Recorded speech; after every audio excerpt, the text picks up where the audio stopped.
खुलुमबाय गोजोन फुंबिलिनि गासैबो बडलेण्ड बुब्लिनि अनसायगिरिफोरखौ बरायग्रोबाय। दिनै 11 मार्च बुधबारनि फानजामुथिखौ फरायथिनो लादों आं उदांस्रि मुसाहारिया।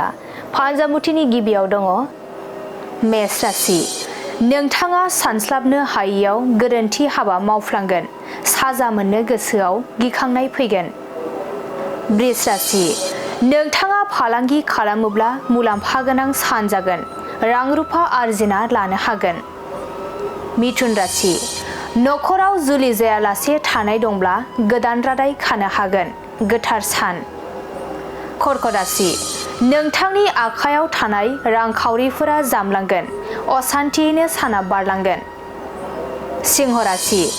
गोसोनि साननाय हनायफोरा फैमाल थांगोन, दुखु दाहाजोंनो साना बारलांगोन। कन्या राशि। मोजां मोनलायनाया जाफुंगोन, गोजोन खुसियै थानो हागोन। तुला राशि।